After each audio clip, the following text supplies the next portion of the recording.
अस्सलामुअलैकुम वरहमतुल्लाहि वबरकातुह। उम्मीद है आप तमाम अहबाब बखैर व आफ़ियत होंगे।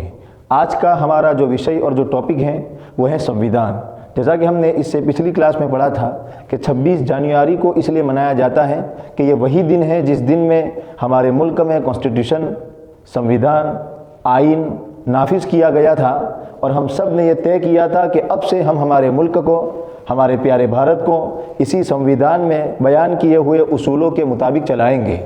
तो संविधान का जानना हम सब पर ज़रूरी है और बेसिकली हम सब को थोड़ी बहुत मालूमात और थोड़ी बहुत नॉलेज संविधान और कॉन्स्टिट्यूशन के बारे में होना चाहिए कि आखिर है क्या संविधान में, क्या है उस किताब में जिस किताब को सामने रखकर हमारा ये पूरा मुल्क चल रहा है। तो आइए आज की हमारी जो चर्चा है वो उसी विषय पर है। सबसे पहले बात करें संविधान की, तो संविधान की जो शुरुआत होती है वो शुरुआत होती है एक प्रियम्बल से, यानी इसमें एक पहली तमहीद है, प्रियम्बल है जिसमें कुछ बातें कही गई हैं जो दरअसल पूरे संविधान की रूह है। यानी हमारे पूरे संविधान को किन उसूलों को सामने रख कर के बनाया गया है, हमारे संविधान के फीचर्स क्या हैं, वो सब के सब आप यूँ कह सकते हैं कि प्रियम्बल में बयान किए गए हैं, जिससे हमारे मुल्क का दस्तूर कैसा है इसका ढांचा हम समझ सकते हैं।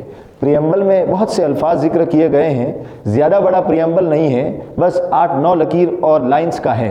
इसमें बहुत सी अच्छी अच्छी बातें बयान की गई है। सबसे पहले उसको समझते हैं थोड़ा सा। हमारे जो प्रियम्बल की जो शुरुआत होती है, अंग्रेज़ी में इसको प्रियम्बल कहते हैं और अगर उर्दू में बात करें तो उर्दू में हम इसको कहेंगे हमारे दस्तूर की तमहीद। इसकी शुरुआत कुछ इस तरह होती है, लिखा गया है संविधान में, we the people of India, यानी हम भारत के लोग। इस टुकड़े को समझना ज़रूरी है कि इसका क्या मतलब है। इसका मतलब ये है, संविधान जब बनाया गया तो डिबेट्स हुई थी कि हमारे संविधान को गॉड के नाम पर शुरू किया जाए, लेकिन गॉड के नाम पर शुरू न करके we the people of India के नाम से शुरू किया गया। मतलब ये है कि हम भारत के लोग, यानी इस संविधान को हम भारत के लोगों ने बनाया है।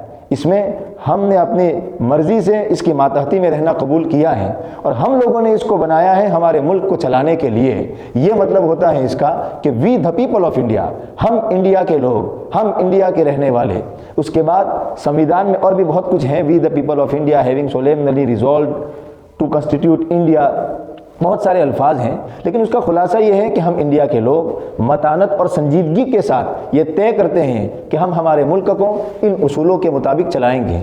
अब ये जो सारे के सारे जो अल्फाज हैं ये हमारे संविधान के प्रियम्बल में हैं, चूँकि ये बहुत ही अहम अल्फाज हैं जिसको समझना हम सब पर ज़रूरी है। और इससे देखिए ज़रा कि जो संविधान बनाने वाले लोग थे उनकी नज़रें कहाँ कहाँ तक पहुँचती थी और उन्होंने ऐसा संविधान बनाया है जिसमें हर मुल्क में रहने वाले तमाम नागरिकों की हिफाजत है, इसी में अमन है, इसी में सलामती है। हमारा मुल्क अगर इसी उसूल पर चलेगा तो इसमें चैन और अमन और शांति बाकी रहेगी, वरना ये मुल्क फसाद का शिकार बन जाएगा। क्या कहा गया है संविधान में, मैंने अल्फाज थोड़े से आगे पीछे लिखे हैं, लेकिन ये लफ्ज़ सब के सब प्रियम्बल में है। सबसे पहला लफ्ज़ है सोवरेन, यानी हमारा जो मुल्क भारत होगा वो सोवरेन होगा। सोवरेन का मतलब ये है कि इंटरनली फ्री, एक्सटर्नली फ्री, यानी हमारे मुल्क पर किसी का दबाव नहीं होगा। कोई हमारे मुल्क पर, कोई बाहर वाला मुल्क दबाव और प्रेशर नहीं बना सकता कि आप फुला मुल्क से ताल्लुकात रखिए, फुला मुल्क से ताल्लुकात न रखिए, बल्कि हमारा मुल्क सोवरेन है, यानी हम जिस मुल्क से चाहेंगे ताल्लुकात रखेंगे, जिस मुल्क से चाहेंगे ताल्लुकात नहीं रखेंगे। ताल्लुकात रखने न रखने के बारे में, फैसले लेने न लेने के बारे में हमारा मुल्क आज़ाद होगा, कोई हम पर दबाव नहीं बना सकता। ये तो बात हो गई बाहर की ताकत के बारे में। अंदर के एतबार से भी हमारा मुल्क बिल्कुल फ्री होगा। जो हुक्मरां होंगे, जो मुल्क का शासन चलाने वाले लोग होंगे, वो मुल्क की सलामती के लिए, मुल्क की शांति के लिए, मुल्क की भलाई के लिए जो कानून जिस वक्त बनाना चाहेंगे, शर्त यह कि वो कॉन्स्टिट्यूशन के उसूलों के मुताबिक हों, वो बना सकते हैं। हमारे मुल्क की पार्लियामेंट पर कोई दबाव नहीं बना सकता कि आप ये कानून बनाएं। तो सोवरेन का मतलब ये है कि हमारा मुल्क अंदर के एतबार से भी आज़ाद होगा, बाहर के एतबार से भी आज़ाद होगा। हमारा मुल्क जिस वक्त जो फैसला लेना चाहेगा संविधान के उसूलों के मुताबिक वो ले लेगा। ये मतलब है सोवरेन का। दूसरा संविधान में के प्रियम्बल में जो लफ्ज़ आया है वो है सोशलिस्ट। सोशलिस्ट का मतलब है समाजवादी। समाजवादी का मतलब ये है, एक कॉन्सेप्ट समाजवादी का ये है कि कुछ भी प्राइवेट ना हो, सब कुछ सरकारी हो। यहाँ ये मतलब नहीं है। यहाँ सोशलिस्ट का मतलब ये है कि हमारे मुल्क में प्राइवेट भी मिल्कियतें होगी, प्राइवेट भी हॉस्पिटल होंगे, प्राइवेट भी स्कूल्स होगी, और हमारे मुल्क में प्राइवेट के साथ साथ सरकारी चीज़ें भी होगी, यानी सरकारी हॉस्पिटल्स होंगे, सरकारी स्कूल्स होंगे, और भी सरकारी बस स्टैंड होंगे, प्राइवेट भी होंगे, सरकारी भी होंगे। ये मतलब होता है सोशलिस्ट का, यानी हमारा मुल्क एक समाजवादी मुल्क है जिसमें समाज का होगा, सरकारी होगा और प्राइवेट भी होगा। सोशलिस्ट का वो वाला मतलब नहीं है कि हमारे मुल्क में प्राइवेट कोई चीज़ नहीं होगी, ये मतलब नहीं है, बल्कि हमारे मुल्क में जहाँ प्राइवेट चीज़ें हैं वहाँ सोशलिस्ट यानी सरकारी भी चीज़ें हैं। तीसरा जो लफ्ज़ है वह है सेक्युलर। सेक्युलर का मतलब ये होता है ला मजहबियत, यानी रिलीजियस न्यूट्रल होगा, यानी हमारे मुल्क का अपना कोई मजहब नहीं होगा। न हमारा मुल्क हिंदुइज्म को प्रेजेंट करेगा, न हमारा मुल्क इस्लाम को प्रेजेंट करेगा, और न हमारा मुल्क बुद्धिज्म को प्रेजेंट करेगा, बल्कि हमारा मुल्क रिलीजियस के एतबार से, रिलीजियन के एतबार से, मजहब के एतबार से न्यूट्रल होगा, यानी हमारे मुल्क का अपना कोई मजहब नहीं होगा। हाँ, इस मुल्क में मुस्लिम भी रहेंगे, इस मुल्क में यहूदी भी रहेंगे, इस मुल्क में ईसाई भी रहेंगे, इस मुल्क में सिख भी रहेंगे, इस मुल्क में नॉन मुस्लिम भी रहेंगे, लेकिन मुल्क का अपना कोई मजहब नहीं होगा। मुल्क रिलीजियन और मजहब के एतबार से न्यूट्रल होगा। सेक्युलर का जो लफ्ज़ है वो पहले हमारे संविधान में नहीं था, बाद में संशोधन करके, अमेंडमेंट करके ये सेक्युलर का लफ्ज़ दाखिल किया गया, जो हमारे संविधान की एक रूह है, सेक्युलर। उसके बाद आगे प्रियम्बल में जो अल्फाज जिक्र किए गए हैं उनमें से एक लफ्ज़ है रिपब्लिक।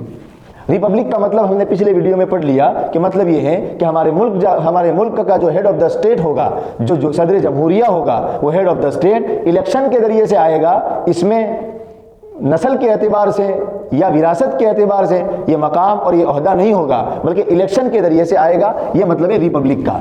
और एक संविधान में जो लफ्ज़ है वो है डेमोक्रेटिक। डेमोक्रेटिक का मतलब भी यही है कि हमारा मुल्क एक जमहूरी मुल्क होगा, यानी हमारा मुल्क एक लोकशाही मुल्क होगा, राजाशाही नहीं होगा, बल्कि हमारे मुल्क में लोकशाही होगा। लोग जिसको चाहेंगे इलेक्शन के जरिए से, वोटिंग के जरिए से अपनी हुकूमत उसके हवाले करेंगे, और वो अगर लोगों के फ़ायदे के लिए चीज़ें नहीं कर रहा तो लोग जब फिर से इलेक्शन होगा उसको बदलना चाहे, किसी और को लाना चाहे तो ला सकते हैं। यह मतलब होता है डेमोक्रेटिक का। एक और लफ्ज़ है इक्वलिटी। इक्वलिटी का मतलब यह है समानता, यानी हमारे मुल्क में हर एक को समानता मिलेगी, सब बराबर होंगे, कोई मजहब वाला ऊपर हो, कोई मजहब वाला नीचे हो, ऐसा नहीं होगा, बल्कि हमारा मुल्क समानता यानी सबको सब के सब हमारे मुल्क में बराबर सराबर होंगे, कोई ऊपर कोई नीचे नहीं होगा। यह मतलब होता है इक्वलिटी का। एक और लफ्ज़ संविधान में के प्रियम्बल में जिक्र किया गया है फर्टर्निटी। फर्टर्निटी का मतलब ये है कि हमारे मुल्क में भाईचारा होगा, हमारे मुल्क में एक आदमी दूसरे आदमी से भाई बन करके रहेगा, एक मजहब वाले दूसरे मजहब वाले से भाई भाई बन करके रहेंगे। आप समझ सकते हैं थोड़ा सा कि कॉन्स्टिट्यूशन जो बनाने वाले लोग थे उनका क्या मकसद था इस कॉन्स्टिट्यूशन के बनाने से, कि हमारे मुल्क में अमन रहे, चैन रहे, सलामती रहे। लेकिन आजकल के कुछ लोग इस सलामती को ख़त्म करना चाहते हैं, वो सेक्युलर के लफ्ज़ को ख़त्म करना चाहते हैं, वो फर्टर्निटी के लफ्ज़ को ख़त्म करना चाहते हैं। वो ये नहीं चाहते कि लोग भाई भाई बन करके रहें, लेकिन फर्टर्निटी का मतलब ये है कि हम सब आपस में भाई भाई बन करके रहें। ये संविधान का तकाजा है कि हिंदू, मुस्लिम, ईसाई, सारे धर्म और सारी जाति के लोग भाई भाई बन करके रहें। हाँ, अपने अपने जो मजहब है उस पर वो अमल करें। फर्टर्निटी का ये मतलब है। इसके बाद एक और लफ्ज़ है जस्टिस। जस्टिस का मतलब ये है इंसाफ, यानी हमारे मुल्क में हर एक को इंसाफ मिलेगा, हर एक को तालीमी इंसाफ मिलेगा, जो तालीम जो लेना चाहे वो ले सकता है। हमारे मुल्क में सियासी सबको इंसाफ मिलेगा, ये मतलब है जस्टिस का। और एक लफ्ज़ है लिबर्टी। लिबर्टी का मतलब ये है आज़ादी ख्याल। लिबर्टी के बाद कुछ और भी अल्फाज ब्रैकेट में लिखे हुए हैं, liberty of thoughts, liberty of faith, यानी मतलब ये है कि हमारे मुल्क में आज़ादी राय, यानी जिसको जो अच्छा लगता है वो उसको प्रेजेंट करने का अपना हक रखता है, अपने मजहब की तबलीग का हक होगा। जो अकीदा रखना चाहे, कोई इस्लाम को मानना चाहे उसको आज़ादी है, कोई हिंदुइज्म को मानना चाहे उसको आज़ादी है। ये मतलब होता है लिबर्टी का। तो इन शॉर्ट ये कि ये कुछ अल्फाज हैं जो संविधान के प्रियम्बल में जिक्र किए गए हैं, जिन अल्फाज को समझना, संविधान को समझना है। इस कॉन्स्टिट्यूशन के, इस संविधान की, इस प्रियम्बल की बहुत ही ज़्यादा अहमियत है अपनी जगह पर, इसलिए इसको संविधान के बिल्कुल शुरू में लिखा गया है, जिसको हम प्रियम्बल के नाम से याद करते हैं। इसके बाद संविधान में क्या है, अगर बात करें उसकी कि इसके बाद संविधान में क्या है, तो सबसे पहले संविधान में एक प्रियम्बल है। नंबर 2, संविधान में उसके बाद 22 भाग हैं। संविधान में प्रियम्बल के बाद 22 अलग अलग भाग हैं और हर भाग का अपना नाम है। जैसे पहला भाग है, उस पहले भाग का नाम है यूनियन एंड इट्स टेरिटरी, यानी भारत और उसका क्षेत्रफल। और उसके बाद कोई और भाग है जिसका नाम है सिटीजनशिप, नागरिकता, शहरियत। बहुत सारे हमारे संविधान में 22 भाग हैं और 22 भाग के अलग अलग नाम हैं। तो सबसे पहले संविधान में एक प्रियम्बल है, प्रियम्बल के बाद 22 भाग हैं और नंबर 3, उस 22 भाग में हर भाग के नीचे अलग अलग अनुच्छेद हैं, अलग अलग एक्ट हैं, अलग अलग दफात हैं। कुल हमारे संविधान में अगर अनुच्छेद कहें, आर्टिकल्स कहें, तो कुल हमारे संविधान में 395 आर्टिकल्स हैं, अनुच्छेद हैं, आर्टिकल्स है। ये हर भाग में 4 हो 5 हो ऐसा नहीं है, किसी भाग में 3 है, किसी भाग के नीचे 4 है, किसी भाग के अंदर 5 है। इस तरीके से संविधान के 22 भाग और उन 22 भाग में अलग अलग आर्टिकल्स हैं, जिनमें जो कुल मिला करके 395 हैं। और संविधान में कानून में रह करके, दायरे में रह करके कुछ हश्फ तरमीम की जा सकती है, जिसको हम संशोधन कहते हैं, अमेंडमेंट जिसको अंग्रेजी जबान में कहते हैं अमेंडमेंट। अगर हिंदी में बात करें तो उसका नाम होता है संशोधन। बहुत से अल्फाज दाखिल किए जाते हैं इस संशोधन के जरिए से, जैसे कि हमने पढ़ा कि सेक्युलर का लफ्ज़ पहले नहीं था, उसको बाद में लाया गया। तो इन शॉर्ट पूरे संविधान का खुलासा ये है कि संविधान में एक प्रियम्बल है जिसमें ये अल्फाज हैं। नंबर 2, संविधान में 22 भाग हैं अलग अलग। नंबर 3, संविधान में आर्टिकल्स 395 हैं। और नंबर 4, संविधान में संशोधन किया जा सकता है। 26 जनवरी के मौके पर संविधान को समझना बनता है। हम में से हर एक को संविधान को पढ़ना चाहिए ताकि अवेयरनेस और जागरूकता हम सब के मन में आए, कोई हमको बहका ना सके। मिलेंगे नेक्स्ट क्लास में। अस्सलामु अलैकुम व रहमतुल्लाहि व बरकातुहू।